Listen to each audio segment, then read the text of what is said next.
Vaqt aldıranğu saqlap durmaydı. Yıllar vaqtning eng çoğ yorğusi. Aqqan sular, atqan tanglar qaytılanmaydı. Yorğu yıllar ömürning yaman oğrisi. Yaşlıq adamning zilva bir çeği. Tolumı qısqa onun ömrü birak. Yırtılsı kalendarning bir varıqi.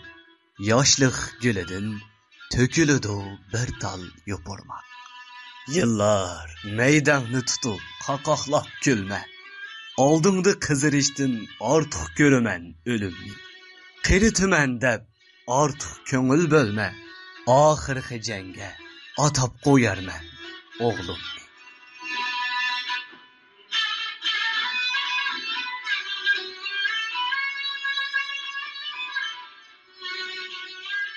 Ot yürek şair Lutfullah Mutallibning Yillarga javob nomli mashhur she'ridagi bu misralar hech bir Uyg'urga notanish bo'lmasa kerak. Şair Lutfullah Mutallibning hayoti haqida yozilgan kitoblar va tadqiqot maqolalaridan ma'lum bo'lishicha, Lutfullah Mutallib 1922-yili 11-oyning 16-kuni tug'ilgan. U 1945-yili 9-oyning 18-kuni 23 yoshida Aqsuda Gomindang doiralari tarafidan o'ldirilgan. Şair Lutfullah Mutallibning hayoti to'limi qisqa bo'lib qolgan bo'lsa-mu, ammo u o'zining bu qisqagan hayotida o'z xalqi va vatanining ozodligi uchun yolqinliq ijodiy emgaklarni qoldirib ketdi. Yillarga javob, xiyolchan tilak, bu mening yoshquncha gulim ijlotdi qatorliq she'rlari, podshoh samuraylari ig'ir holsiraydi, ajal huduqishida nomliq felyetonlari, davonlar oshqanda nomliq yezib tamomlanmagan romani, shundaqla bir yurish sahna asarlari ham adabiyotshunaslikqa doir maqolalar orqali 20-asrdagi Uyg'ur adabiyotining giganit vakillaridan biriga aylangan. U bir o't yurak shoir bo'lib qolmasdan, o'z navbatida yana vatanining ozodligi, Uyg'ur xalqining hurligi uchun kurashga otlangan qaysar jangchi edi. Ma'lum bo'lishicha, Lutfullah Mutallib vafot bo'lgandan buyon uning hayoti va asarlari haqida nurg'unlagan kitoblar, maqolalar va aslamalar yozilgan. 1950-yillardan keyin Uyg'ur diyorida va sobiq Sovet ittifoqida Lutfullah Mutallibning asarlari ko'p qitim nashr qilingan. 1961-yili Lutfullah Mutallibning hayotiga bag'ishlangan Yiroqdagi Uchqunlar nomli kino ishlangan. Lutfullah Mutallibga bag'ishlangan xotirlash faoliyatlari har yilgidek o'tkazilib, uning asarlari o'rta boshlang'ich maktablarning til adabiyot darsligidan o'rin olib kelgan. Uyg'ur san'atkorlardan Izzat Ilyas, Asqar qatorliq dangliq naqshchilar Lutfullah Mutallibga bag'ishlangan Salom Lutfullah nomli naqshchisini yuqori mahorat bilan o'rindab, Uyg'ur yoshlari so'yib anglaydigan naqshaga aylantirgan.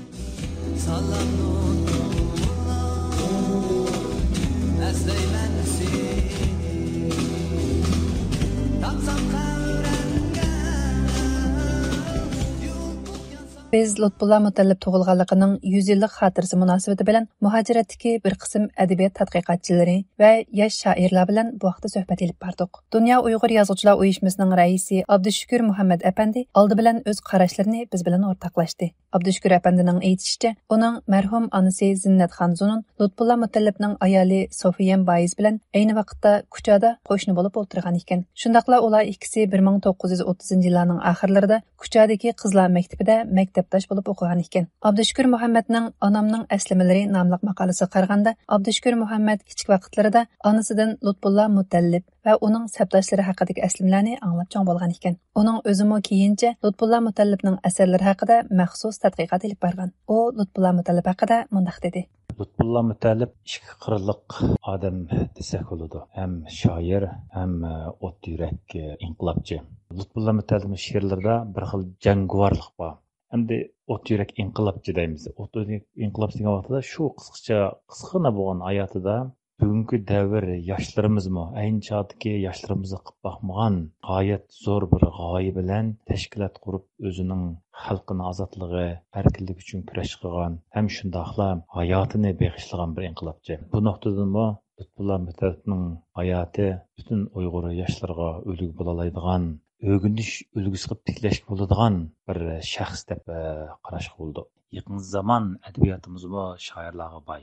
Ammo bizning shoirlarimizning ichida o'zining she'rlarida aks etgan mazmundagi yoki yozg'indek yashagan shoirlarimiz nihoyat oz, sanoqli. Ashxul shoirlarimizning ichidagi eng vakillik ega shoirimiz Lutfullah Mutallib deb aytishga bo'ladi. Ya'ni o'z xalqining ozodligi, erkinligi uchun asar yozdi. Ham hayotini aşındaq o'zining yozgan she'rlaridek yaşadı. Şu noktadan biz bugünkidek Uyg'ur xalqi ig'ir qirg'inchilikqa zulm uchrayotgan mezgilda bizning xalqimizning azadlığı, erkinlik uchun kurash qiladigan aşındaq bir avlod yoshlarga muhtojmiz.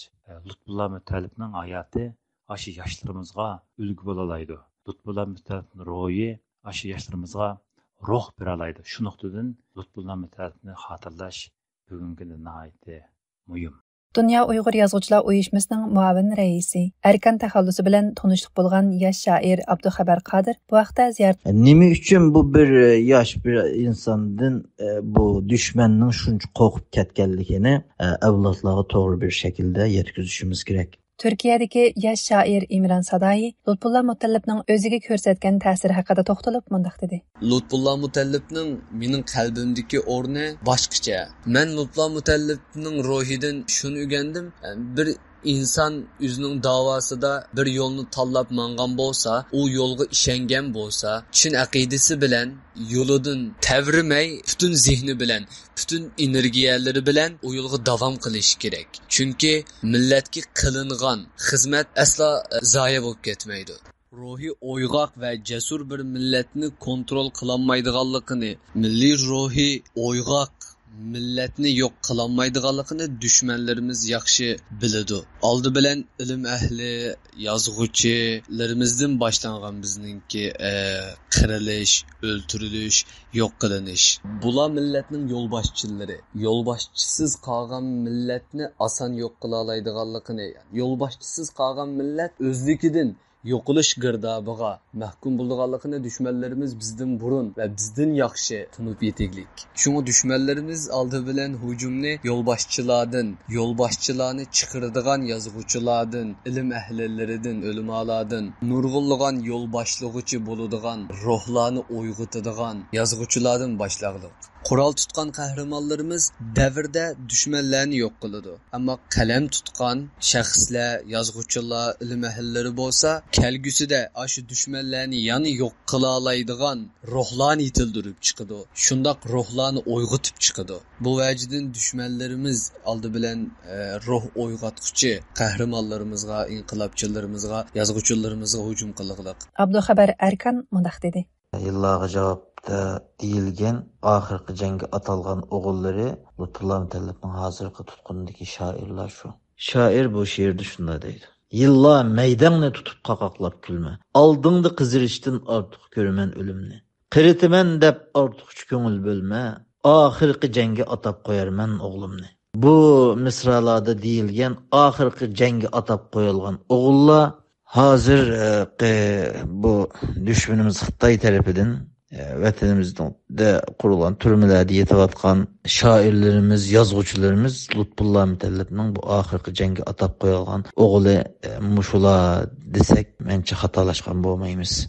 1945 yılı 9 ayının 18 günü, yani Milli Armiyaning Janubni azad qilish uchun atlangan polkovnik Sopaxun Suvrov başçılığındaki qismi Aqsu Koni shahrini azad qilib, Aqsu Yangi shahardagi Gominning askarlarini qo'rshovga olgan hal qiluvchi kunlarda Lutfullah Mutallib o'z do'stlari Bilal Azizi, Munirdin Xo'ja qatorliqlar bilan birlikda Gomindan generali Javxanji tarafidan vahshiylarcha o'ldirilgan. Keyingi vaqtlarda Aqsu xalqi Lutfullah Mutallib qatorliqlarning Avraz kariziga tashlab etilgan jasdini tepib chiqib, yuyub tarab dafn qilgan.